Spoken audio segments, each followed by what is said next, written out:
सावधान युवाओं, नौकरी और विदेश का चमकता सपना कहीं आपको अंधेरे और अपराध की खाई में न धकेल दे।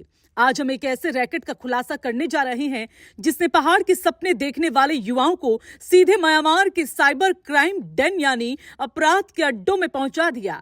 और सोचिए, वो भी चोरी छिपे, अवैध तरीकों से, बिना पासपोर्ट स्टैंप, बिना वीजा चेकिंग, और फिर वहां जबरन साइबर क्राइम करवाया गया। जी हाँ, उत्तराखंड एसटीएफ ने इस बड़े गैंग के तीनों एजेंट को गिरफ्तार किया है और इस गिरफ्तारी ने साइबर दुनिया में मची आतंक की परतें एक एक करके खोलनी शुरू कर दी। उत्तराखंड एसटीएफ में हड़कंप तब मचा जब म्यांमार के मायावड्डी शहर में अवैध रूप से फंसे भारतीय युवकों को वापस लाया गया। इन युवकों से पूछताछ हुई और उन्होंने बताया कि उन्हें ठग एजेंटों ने विदेश में नौकरी दिलाने का झांसा दिया, उनसे मोटी रकम ली, फिर थाईलैंड भेजा गया और वहां छिपाकर मायावड्डी के केके पार्क में घुसाया गया, जहां उनसे जबरन साइबर फ्रॉड करवाया जा रहा था। इस खुलासे ने एसटीएफ को हिला दिया और शुरू हुई एक ऐसी जांच जिसने कई चेहरों को बेनकाब किया। एसटीएफ ने अब तक जिन 3 एजेंटों को गिरफ्तार किया है वो है सुनील कुमार, जसपुर उधम सिंह नगर, नीरव चौधरी, काशीपुर, प्रदीप, काशीपुर। ये वो नाम है जिन पर आरोप है कि पैसा लो, वीजा बनवाओ, टिकट दो और सीधे अपराध की मंडी में बेच दो। और सोचिए, ये सब ऑनलाइन टेलीग्राम, व्हाट्सएप और कॉलिंग एप्स पर डील होती थी।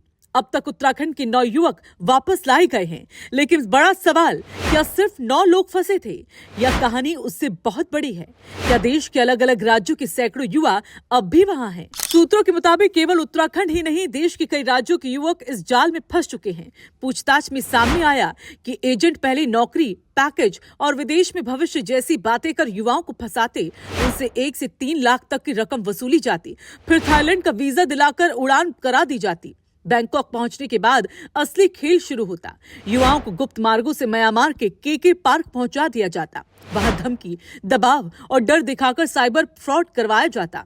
यानी ये रैकेट कोई छोटा मोटा गिरोह नहीं, बल्कि एक सुनियोजित इंटरनेशनल नेटवर्क निकला। भारत में बैठे एजेंट प्लान करते, टारगेट ढूंढते, पैसा लेते और म्यांमार में बैठे गिरोह फर्जी डिजिटल मार्केटिंग कंपनियों की आड़ रात दिन साइबर स्कैम, करोड़ों रुपयों की ठगी। अरे सोचिए जरा, गांव के लड़के, कस्बे के छात्र, नौकरी खोजने वाले युवक अचानक डिजिटल इंटरनेशनल फ्रॉड कर रहे हो, वो भी जबरन। ये खेल सिर्फ ठगी नहीं बल्कि मानव तस्करी जैसा बड़ा अपराध बन चुका है। एसटीएफ ने ये तो साफ कर दिया, जांच जारी है और अब भी कई गिरफ्तारियां बाकी है। मतलब ये कहानी अब और आगे बढ़ने वाली है। और पीछे कौन कौन बैठे हैं, किसके बैंक अकाउंट में पैसे जा रहे थे, कौन इस पूरे नेटवर्क का मास्टरमाइंड है, इन सब की पड़ताल अब भी जारी है। बड़ा सवाल ये है, क्या विदेशी नौकरी का लालच इतना बड़ा है कि लोग सोच भी नहीं पाते? क्या थाई वीजा लेकर सीधे म्यांमार जैसे देशों में एंट्री कराई जा सकती है? और ये सब सालों से कैसे चलता रहा? एयरपोर्ट पर किसी को खबर क्यों नहीं हुई? इस पूरे नेटवर्क में कितने बड़े नाम शामिल हो सकते हैं? ये सवाल इसलिए और चुभते हैं क्योंकि कई परिवारों ने पैसे नहीं बल्कि अपने बच्चों की जिंदगियां खोई है।